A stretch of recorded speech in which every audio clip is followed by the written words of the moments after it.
எல்லாரும் கட்சி ஆரம்பித்து தான் ஐடி விங் வைப்பாங்க. ஐடி விங் வந்த பிறகு தான் கட்சி ஆரம்பிச்சிருக்காரு இவர்.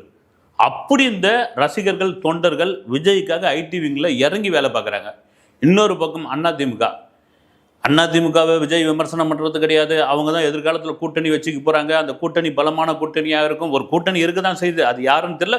ஓபிஎஸ் முதல் கொண்டு எடப்பாடி ஓபிஎஸ் முதல் டிடிவி வரைக்கும், அப்புறமா டாக்டர் கிருஷ்ணசாமி எல்லாருமே வந்து விஜயை வரவேற்றுட்டாங்க. கூட்டணி வச்சிங்கன்னா என்ன தப்புன்ற அளவுக்கு ஆயிடுச்சு. இன்னும் தேர்தல் 7 மாதம் இருக்குது. நெருங்க தான் அந்த கூட்டணின்ற ஒரு விஷயம் வரும். ஏன்னா என்னை பொறுத்த வரைக்கும் டிவிக்கே விஜய் தனித்து நிற்பதை விட, விஜய் தனித்துனா விஜய் எந்த தொகுதியிலும் எம்எல்ஏங்க, அது கன்ஃபார்ம். அதில் மாற்று கருத்து கிடையாது.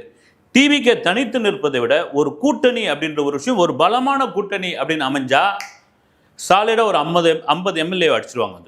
அதுக்கான வாய்ப்பு நிறைய இருக்குது. சரி, இது ஒரு பக்கம் இருக்கும்போது அதிமுகவில் விமர்சனம் பண்ண ஆரம்பிச்சிட்டாங்க. அதுவும் காண்டு தான்.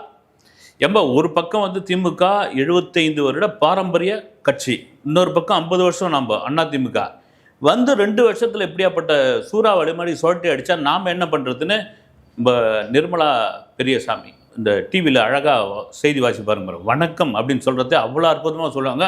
அதுக்குன்னு ஒரு தனி கூட்டமே இருக்கும். இன்றைக்கி அவங்க அதிமுகவில் ஒரு முக்கிய பங்கில் இருக்காங்க. வந்து அவங்கள வச்சு பல இன்டர்வியூலாம் போயிட்டுருக்கு. அவங்க என்ன சொல்கிறாங்கன்னா, எனக்கு அது ரொம்ப சிரிப்பாக இது வரைக்கும் சொல்கிறேன். நான் ஒரு படம் போய் பார்த்தாங்களாம்.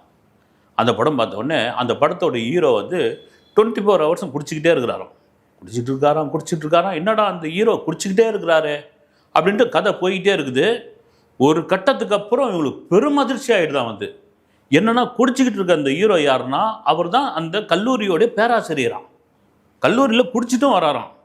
என்னால் தாங்கவே முடியல அப்படின்னு அதை விஜய் தான் சொல்கிறாங்க. வந்து அந்த படம் மாஸ்டர் படம் நீங்களாம் பார்த்துருப்பீங்க. அதாவது இது யாருக்கு, நான்லாம் வந்து அந்த படத்தை ஃபஸ்ட் ஷோ பார்த்தேன். நமக்கு என்ன கதைன்னு தெரியாது, ஓரளவுக்கு தெரியும். அது விஜய் வந்து ஒரு சரக்கு போட்டுக்கிட்டே இருப்பார், கதைப்படி சரக்கு போட்டுக்கிட்டே இருப்பார் அப்படின்ற மாதிரியான ஒரு ஒன்லைன் தெரியும்.